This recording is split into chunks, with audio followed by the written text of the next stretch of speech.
Hi everyone, this is Gina, Grace, and Aaliyah, and welcome back to our podcast. Today we're going to be talking about critical race theory. Okay, it's kind of a heavy topic, I know, but the reason why I actually suggested this in one of our meetings. No, it wasn't. It wasn't even a meeting. It was just like... No, we were just talking. We were just talking about it. Because I had listened to a podcast the day before they came into the office. And it was by This American Life, and it's episode 758. It's titled Talking While Black. And basically they were talking about like how parents in different school districts were banning or were protesting teaching the idea of critical race theory in schools, and then because of that banning certain books only because they were written by Black authors or about Black people. Yes, about Black people, but the main targets were Black authors. Oh, yeah, I don't know why. There was one specific example. It was a book called New Kid.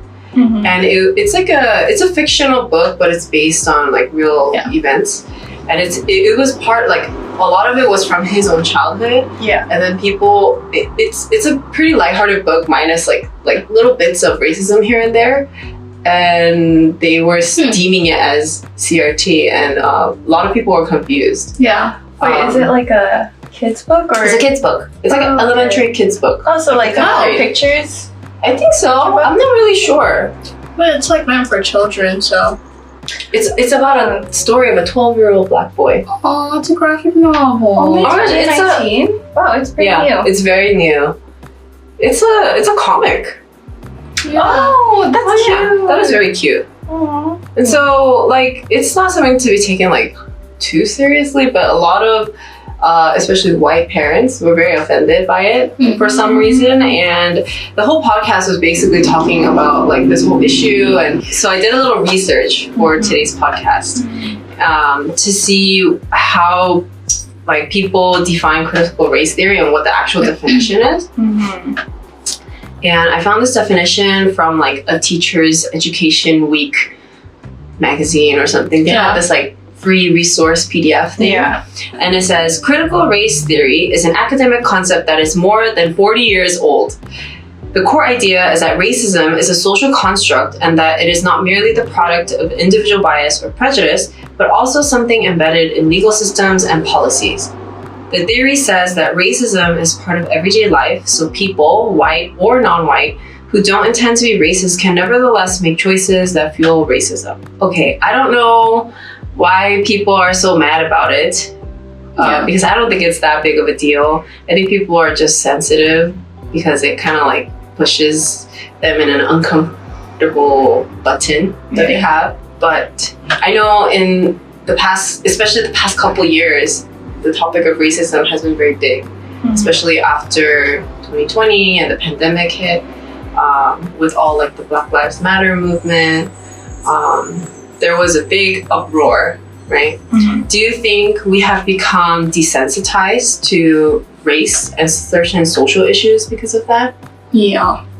I mean, definitely like just being on social media and seeing it so constantly, especially when that was happening. And like, as a Black person, if you didn't know, I'm Black. As a Black person, like living through that and living through like the Black Lives Matter movement and just like the murder of George Floyd, and like seeing that posted on every platform, you know, and seeing, and like it's just like a thing where like when something happened, when like a cop kills a Black person, and then they post like the video online as it like with no thought about what they're actually posting. Like seeing that so many times definitely like kind of just like numbed me from what I was actually seeing, you know. And like it got to a point where like I would just like scroll past it, you know. Like I wouldn't even look at it, and I was like, oh, it's just like another thing. And it was just like such like a reoccurring thing that was always just constantly like in my face, and it just like got so tiring and so exhausting seeing it so much. And also it's just like just like don't do that, because like at least for like Black people or like whoever is like being like attacked in like these videos, like it's hard for like that person, you know, and it's just like trauma, just like reappearing, and just being thrown in your face. It's just, social media has definitely like played like a huge part in how I guess just like how we consume traumatizing things. And like people think that they're doing a good job by like putting it out there and like getting the word out. But if you don't do it with like the right, I guess you can have the right intention, but if you don't do it with like by thinking it out first, and it's like not a well thought out like move on social media, it could be more harmful than helpful. Yeah. But I feel like now like the, you know, like actual social media companies, they're like, you know how there's like a warning pop-up? Yeah. I don't know if that's like helping them on their part, like as a company, and like how they're like trying not to like spread that. Oh. You know what I mean? Oh. By like censoring it? Yeah. Oh. Is that like a marketing tactic for them, or I don't know. Is it like really for actual like for people who would like get traumatized by that video or something, or is it just like I mean, it could be, I think it could be there because people were like complaining, like it could just be people who were like actually traumatized by that complaining, or it's people who are just like uncomfortable by that and they're like, why is this on here, like why are you like allowing people to like put this on here, like this makes me uncomfortable even though it doesn't affect me at all. I saw this really interesting thing on Twitter. There was I think she was a Black woman. She said, do you guys remember back in 2020 or last year when we asked our Black brothers and sisters whether they were okay or not? Let's never do that again, because it was weird. I think I saw that. I didn't see that. Well, I'm not on Twitter. No, I don't know if it was on Twitter. I think they like posted it on, was it a video? No, it was on Twitter, like it was a tweet. And then someone had written that out, and I thought that was so interesting. It was funny because I can see where she's coming from, because I think even like as any BIPOC, like I feel like I would feel weird if like people came up to me if there was like an Asian hate attack and were like, are you okay? Like especially a stranger, like I'm like, oh, just because I look like this doesn't necessarily mean like, you know, okay. But I thought it was so funny because we can get very desensitized, but I think we can be overly sensitive to those topics too. Sure. Because we don't know, we're not in the same shoes as the other race or the other ethnicity, whatever. Or even a different person. Right. Yeah. So we don't know their experience or their personal like trauma or whatever. But then it's so interesting how like it's like the human tendency, and I think it's the culture nowadays too, to be overly sensitive to certain things and in turn making people feel uncomfortable. You know? I mean, also I feel like that's just like people being nosy. And like, true. Like putting their nose in like things that like don't concern them and like leave this alone. And I feel like that also, like, you know how something about how like social media and how people don't really think about what they put on social media. I feel like when all like there's just like such an influx of like these videos or like, you know, just like these really like traumatizing or like intense like experiences on social media for everyone to see and like consume all the time, it makes the viewer, who is outside of like the, I don't know, like the identity of whoever is, you know, I don't know, whoever like that video would like resonate with, then they think that they have like, I don't know, not a right, but like that they have to empathize almost. Or that they can, because like they see this and they see how like horrible this is, whatever's happening in like a video, and they're like, wow, like I can, like that's horrible. I understand. I understand what it's like to be this person. I'd understand what it's like to be in this like in the situation, and then that makes them think that they can just like go out of their way to speak for I don't know, speak for a Black person, you know, speak for whoever, like on their behalf, or you know, I get what you're saying. I do. Okay. They really think they know. And then they think that they can like be in conversations about Right, that. right. When it doesn't apply to Well, them. yeah. Like Right. at all. That's so interesting. I feel like if the slightest bit of like similarity in like their experiences, they think that it's the same. Yeah. Like, It's not. It's very different. I agree. Okay, as a BIPOC kid, how was your experience growing up in the American schooling system? I mean, I want to ask Grace because like our school, like growing up, Why? because our school is very like no, because we're all Filipino. yeah, no, we're all Oh. Filipino or Latino in the school Like some. that we went to. Yeah. Well, I was the only black kid in the entire school. Exactly. I mean, like I'm Filipino, but like I was like the only black kid, and I don't know. It wasn't weird. Yeah, 'Cause I don't think. I don't know. Our school, our school wasn't like it was. They were like, There was no bullying. yeah, there was no wasn't like anything, there weren't even like racist like like remarks or anything like that. It yeah, wasn't like that. at all. But high school, I went to like a predominantly white all girls school. Oh, Cabby? No, it's just like, and also just like the teachers were also, because in our elementary school, like the teachers were like 90%. They were also people of color. Yeah, Oh, yeah, Yeah. Okay. yeah. But when I went to high school, like almost like 90% of the teachers there were white. Mhm. And like there was mostly white girls in my classes. I was sometimes like the only or like one of like the 2 or 3, not even 3, I can't even say that. Like one of like the 2 like black people in my class. And that was interesting because when there's like also that okay. Hold on. I feel like there's just like a lot that I can talk about. Yeah. But like just sometimes I would like become unaware of like that like part of my identity and like kind of just like not be aware of the fact that I am like the only black person sitting in this room. I'm the only black person who can like speak about the black experience in this room right now, or who has experienced it just like in general, and these people don't understand what that's like. And especially when we're talking about I don't know, slavery or I don't know, like just like topics about like racism and stuff like that in our classrooms, I become hyper aware when those things are happening or when those like dialogues are happening. And in those moments I feel like I just feel like the need to like speak up and always like be a part of that dialogue, because I'm the only person who can contribute to that dialogue, who like can actually resonate with like the person, I don't know, whatever we're talking about, Yeah. if it's like a black person or the black experience. I feel like an obligation to do that. Yeah.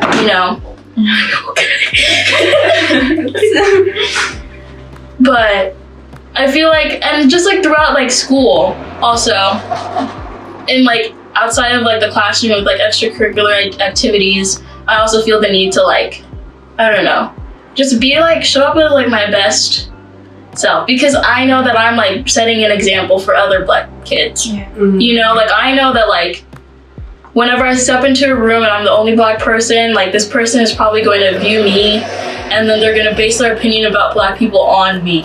Like there's just like so much pressure when you're the only person in the room. Yeah.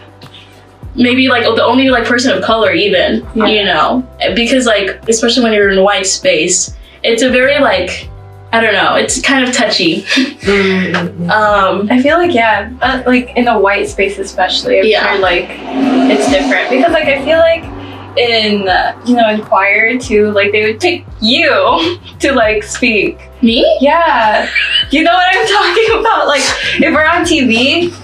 Oh my god! Yeah, Wow. That's so true. Right? Exactly. Like I feel like they were just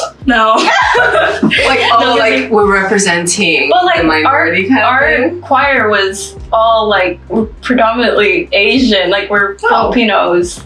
Yeah. Yeah. Oh, I never thought about it that way. Oh my gosh, I really? know. I thought I was just well spoken. No, I mean you are well. You are well spoken. You are. Yeah. But that also probably has something to do with it as well. And just showing like diversity. Ooh, that's another thing. Being in high school to show diversity. They would literally like corral like the black girls and like take like whenever they would take like promotional pictures for like the website. Don't call out the school. I didn't name any names. We didn't. No, but like there's this one instance I remember. It was like during lunchtime, and there were like they're my two other friends, and we weren't even like eating lunch together. We just happened to be like in a similar area, and we're like saying hi, and then they're like, "Oh, come for a picture." And it was 3 black girls. It was me and these 2 other girls, and they took a picture. And when we got like the new pamphlets, we were like snack the front. No way. It was so funny. Oh, and I was also on their website for like a couple years because I did like theater. And like they had like my picture, and I think every year they choose a black girl who does theater on the cover. I just got the chills. Of the website. That's interesting. Yeah, but like, yeah, who is to benefit from this? The school is just saying like, oh, look at us, we're diverse. yeah. I mean, yeah, that's what they want. That's definitely. It's so gross. Yeah. I'm sorry, but it's so gross. Oh gosh. Like, wow. No, even my sister, she was telling me about how, because she's a civil engineer, she works at like a construction firm, and like I don't know, engineering is already like male dominated, and also just white male dominated, Right. and they would take pictures of her specifically to put on like their pamphlets and like their website. Okay. That is insane. Like how people think of that. Wow. Damn. Cool. All right. How about you, Gina? Like going to school But yeah, and your experiences. was your school predominantly white? My school was predominantly white and Armenian. Not actually. There were quite a few Koreans actually.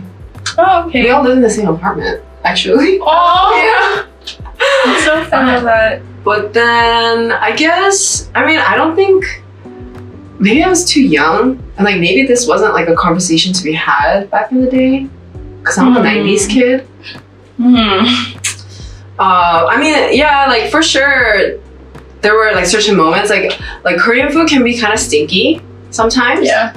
Oh no. Yeah. And so I know like where you're going. I would pack lunch. Like my parents or my mom would pack me lunch. Yeah. And then it would be Korean food because that's what we eat at home. And the kids would be like, "What is that? It's like smelly." And then after that, I remember I told my mom not to pack me Korean food anymore. That is so sad. Wow. And then I was like, "I'm gonna eat cafeteria food from now on. Like, don't pack me lunch." So I used to eat cafeteria food.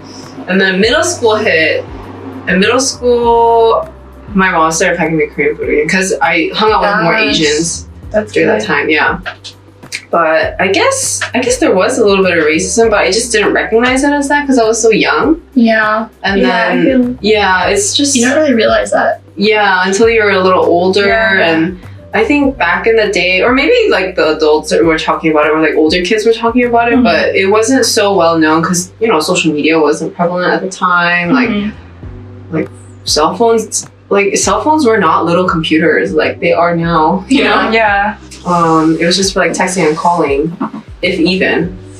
And then high school I went to mainly white and Korean school. Interesting. Oh, really? Yeah, a lot of Koreans at my school, a lot of Asians at my school. So it was kind of nice. I was surrounded by Koreans a lot, but I think I experience more racism now. But maybe it's because I recognize it now. Like Yeah. I feel it in like I went to Nordstrom one time. Nordstrom. Like so random, right? Like it's not like I don't spend money when I go there, and it's not like I'm poor, right? But then they have this like because sometimes I go to the mall kind of looking not so great, like I get like sweats and stuff. Yeah. But I went to Nordstrom. It wasn't even the store; it was the cafe of Nordstrom. You guys know? Oh yeah.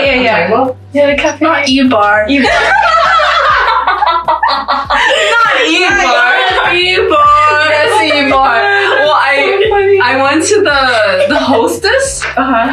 She was a white lady, and then she like kind of like looked me up and down, like scanning me, and I was like, "Can I get a tip?" Well, I was with my parents too, so I don't know, like when I go into a white space, I feel the need to speak more proper English. Like Really? make sure my accent, like I have no accent. I mean, I was born here, I don't have an accent.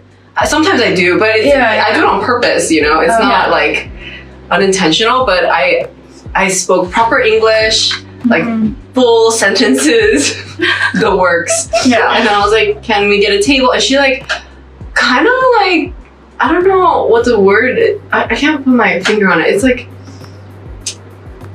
I didn't feel good, like coming out of that experience. You know what I mean? And it was clear to me that it was because I was Asian. Yeah. I'm just like, really? Like, we're still doing this in the 21st century? Like, really, guys? But it's very interesting to see how some people feel they're so entitled because of their race sometimes.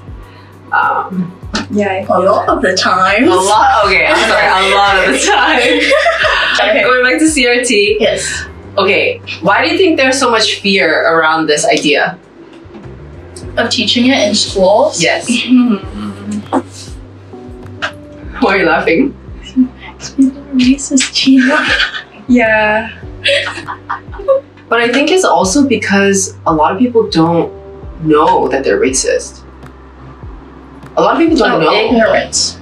Yes, ignorance, but like they just don't know. Like they just because they don't have a lot of like people of color around them. Yeah, they're not like as educated. Yeah, like That's LA, ignorance.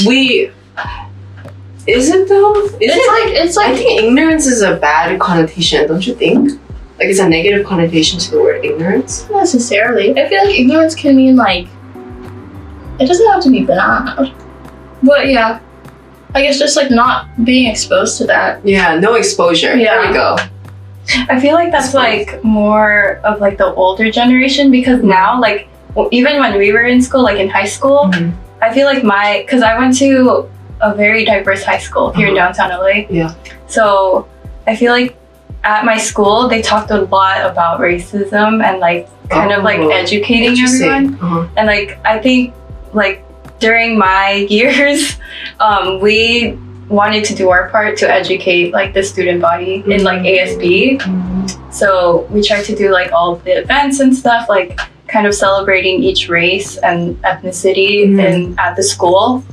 So I think like now we're doing a better job at educating people. So I feel like people who don't know that they're racist are like kind of older people. They know they're racist. We can't blame it on them just being like from a different generation. I mean, they know what they're doing. They know that they're like demonizing like people of color. I think it's. But even without like even if they are people of color, some of them are like racist. It's just like It's true. That's another conversation. Exactly. That's another conversation to have. But it's like the older generation have that like racism in them. Yeah, it's like ingrained. Also, it's because of like just like the cultural like just like society around them. Like it was accepted. Right. It was more socially accepted than it is now. It was normal. Yeah. And no one would bat an eye if you said something. Or, someone would be like uncomfortable but wouldn't be able to say something because there would be so much backlash or people saying, oh, it's whatever. And brushing it off. Yeah. So how has the recent conversations about race and racism affected the way you interact with people around you?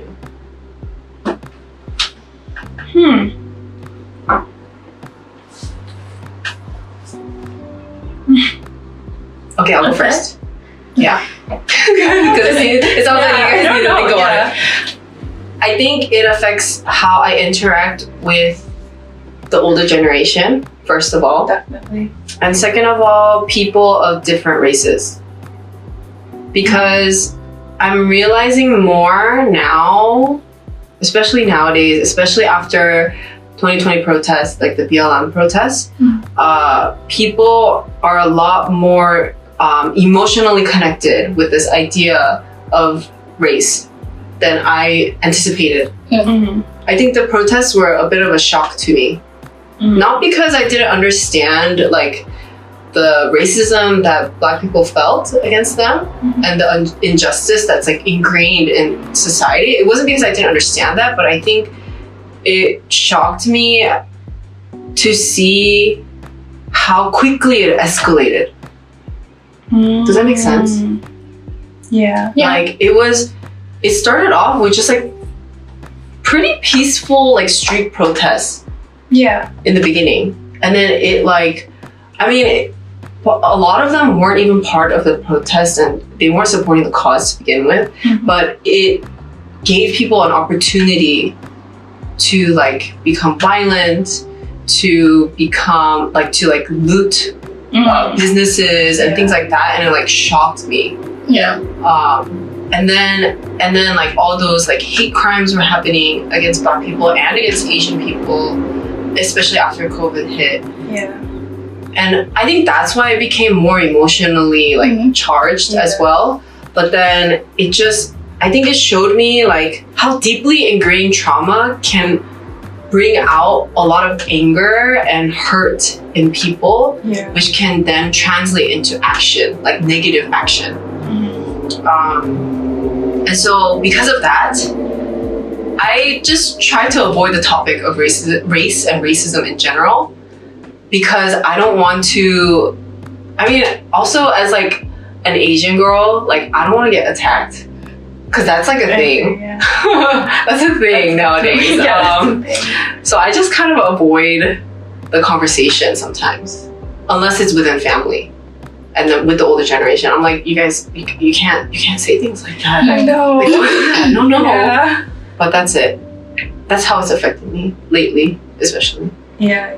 I think it's interesting because I feel like everyone around me has the same views as me, you know? And even at my high school, you know, even though it was like, you know, predominantly like white, whatever, like it was like a really like progressive and like liberal school just in general, and everyone was like had like left leaning views, you know, and everyone was like very progressive about like the way that they thought about things and like just politically as well. So like I think that was just like a bubble for me, and being around so many people with like the same views that I kind of forgot that people like are really racist and like act out on those, like they're like how they feel about like people. And I feel like after like everything that's happened in the last couple of years, or even like, and even going back to like with Trayvon Martin and like when that was happening then, I was very young, but like it made me like realize that like people like really hate us, you know, and really hate like just like other people, and like they'll really like act out on their emotions like in such like a violent way. And like I think being in that bubble in high school and even being like around people like my friends, you know, I don't surround myself, or I don't like go in spaces where like people are like racist like that. Like I don't associate myself with those people, or even like just come across them in daily life that often, especially living in like LA, I guess. So I feel like just like the past couple years like have really like opened my eyes to how racist people can be and how hateful people can be. And that wasn't a very good realization, but it made me more aware of, you know, how dangerous it is, you know, to live, and just like give other people and like their experiences as well. And how, although I may not have like experienced like blatant racism personally, you know, or being like called like names or being like singled out because of my race, I know that maybe someone else might have like experienced that because those people exist who would do those things to them. So I think that's how I like opened my eyes, I guess. Yeah, same here. I feel like it's not that I try to avoid it, but if we're gonna have that conversation, we're gonna have that conversation. Like I don't avoid that. If it's happening, I don't avoid it. Like of course I want to talk about it because like it's important to talk about it. It's a conversation that people should have, and it's a way to educate people, like especially like the older generation. I think it's really important to have like conversations about racism and the racism that's ingrained in like their culture or like how they grew up. Like it's very important to like let them know that like things that they're saying, like, oh, that's out of pocket, or like you need to like be like, you should know that this isn't something you should say. Mm. Yeah. Wow, that was a heavy podcast. But it was nice to just like have an open space to talk about it and to, I don't know, because this month is not only like we set the theme as relationships, but we also have Black History Month. Yeah. And so we just wanted to bring a conversation regarding those two together. And I think we did a pretty good job. Yes. Yeah. Yeah. Okay. Yeah. Yeah. So, anything else you guys want to add? Oh no. Don't be racist. Yes, please. Please be kind to one another. We're all human at the end of the day. Okay. So let us know what you think in the comments below if you're on YouTube. I think if you're on podcast, there's no comment section, but you can leave us a comment on Instagram or DM us. Yeah. Let us know your thoughts. Follow us on TikTok. Follow us on TikTok. We're working so hard. Yeah. Okay, anyways, well, we'll see you next month. Bye. Oh my god, don't tell me it wasn't recording. It was blinking. Oh, okay.